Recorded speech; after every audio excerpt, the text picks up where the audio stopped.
The quiet power of Ava Sinclair. Ava Sinclair walked in a Halston Federal Credit Union on a quiet Thursday morning wearing a navy blouse, gray slacks, and a pair of worn loafers. Her curly hair was pulled back in a simple bun, and she carried nothing but her keys and a plain leather wallet. There was no assistant trailing her, no suit-clad entourage, no clipboard, and certainly no limo parked outside. Just a woman in her mid-40s, unassuming and calm. The bank sat at the corner of Northview Avenue in Mesa, Arizona. Modest, clean location nestled between a dry cleaner and a donut shop. Its beige stucco walls and green awnings gave off a warm, familiar feel. That was intentional. Ava had designed it that way when she oversaw its renovation 5 years earlier. But no one in the building knew that. That was the point. She didn't schedule this visit. No warning. No announcement. Because sometimes, to really understand an organization, especially one you lead, you had to see it from the ground level, unfiltered. You had to be the customer, not the boss. You had to watch people act when they believed they were unsupervised. Inside, fluorescent lights buzzed softly above cream-colored tiles. A few patrons sat in padded chairs, tapping on their phones or scribbling on deposit slips.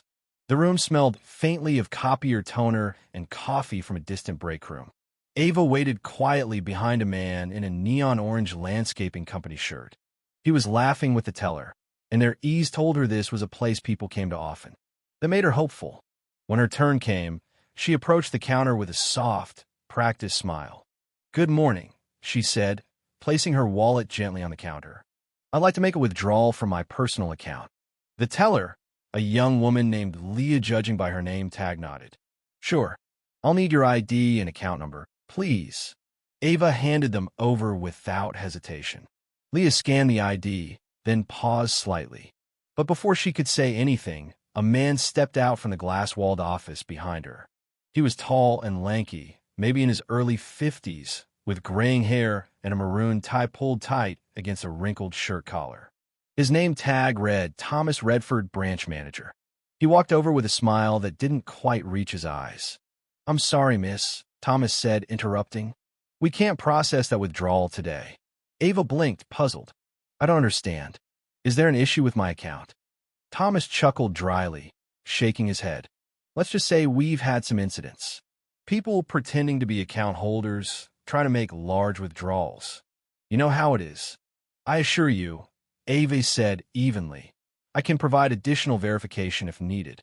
"That won't be necessary," he said, waving a hand dismissively. "No offense, but we don't just take people's word for it. And this ID, it doesn't really look like you." Ava tilted her head, still calm. "It is me." Sure, he said. "You say your name is Ava Sinclair? I mean, come on." Leah froze, her fingers still resting on the keyboard. Behind Ava, another customer shifted uncomfortably. "I'm Ava Sinclair," she said, "President and CEO of Halston Financial Group." Thomas stared at her for a moment, then laughed outright.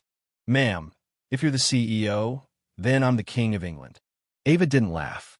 "Did you actually check the account in the system?" "I don't need to," he said smugly. "I can spot trouble when I see it. Just doesn't feel right." And that was the moment. Not when he refused the withdrawal. Not when he questioned her ID. But when he said, "Doesn't feel right," like her mere presence was a threat. Ava took a steadying breath. She had led this company through 3 acquisitions, survived a boardroom coup, and turned Halston from a dying credit union into one of the most respected financial institutions in the state. But this was different. "Thomas," she said slowly, "I strongly suggest you check the account." Instead of doing so, he turned to Leah. "You can handle this, right? I've got calls to make." He walked away without another glance, retreating to his office and shutting the door behind him. Ava remained standing at the counter. She pulled out her phone not to yell, not to record, but to make a single call. But she didn't press dial. "Not yet." "Leah," she said softly, "do you see the name on that ID?" Leah glanced down. "Yes, ma'am. Ava Sinclair. And when you type that into the system?" Leah's fingers hovered for a moment, then danced across the keys. Her eyes widened. "I see an executive account," she murmured. "President and CEO. Customers around the room began to glance up. The landscaping guy had stopped scrolling on his phone. A woman with a checkbook and cane leaned forward. "You didn't know I was coming," Avis said. "And I didn't want you to. But now that you see the information matches." Before Leah could speak, Thomas returned, clutching a clipboard he clearly didn't need. "Is there still an issue?" he asked, scanning between them. "She found the account," Avis said. "You can process the withdrawal now." Thomas sighed theatrically. "Look, lady." "Miss Sinclair," Leah interjected quickly. Thomas blinked. "I just checked. She's the CEO." His face changed. First surprise, then something colder. "Oh, so now anyone can waltz in and pretend to be important," he snapped. "No assistant, no driver, dressed like she's going grocery shopping, and we're just supposed to buy it." The room went quiet. Ava stared at him, her voice like steel. "I didn't realize my clothing needed to match your expectations to access my own funds. It's not about clothing. It's protocol." "You didn't follow protocol," she replied. "You refused to verify my ID. You made a decision based on how I look." He scoffed. "Can someone get this woman out of here?" Leah flinched. Another teller, a young man named Malcolm, stood but didn't move. He studied Ava's face carefully. "Wait," Malcolm muttered. "I know her. She spoke at the Leadership Summit last year in Scottsdale." "That's her." Thomas didn't respond right away. He was beginning to understand. Ava stepped forward. "I gave that speech on dignity in financial services, on how leadership begins at every customer interaction. And now, you've shown me how you lead." She finally tapped her screen. "Hi, Dana," she said when someone picked up. "Patch me through to compliance and HR." "Yes, this branch." Thomas rolled his eyes. "You're making this into a circus." "No," she said. "You did." Within minutes, the front door swung open. Two individuals in tailored suits entered. Dana Chong from HR, and across from her, a tall, broad-shouldered man with silver temples, Julian Rourke, Halston's regional vice president. They walked straight toward Ava. "Ava," Julian said. "You okay?" "I am now," she answered. They turned to Thomas. "Let's go to your office," Dana said. Her voice was calm, but unmovable. Thomas stammered. "I didn't even know she gave no notice." "That's not the issue," Julian said. "We reviewed the footage," Dana added. "You ignored verification, created an unsafe environment, and disrespected the CEO." Ava stepped closer. "I could have fired you the second I walked in, but I needed you to hear this. Every customer who watched you today, they didn't know who I was. They just saw how you treated someone you thought wasn't important. And that stain? It sticks." Thomas didn't argue. Dana gestured toward the back. He walked away, clipboard drooping in his hands. The room remained hushed. Ava turned to the staff. "I'll address everyone shortly," she said. "Finish up with your customers." 10 minutes later, the staff gathered in the lobby. Leah, Malcolm, and two other tellers stood together. Dennis, the assistant manager, joined them. Even the security guard stepped in. "I know today was unexpected," Ava began, "but I want to tell you why it mattered."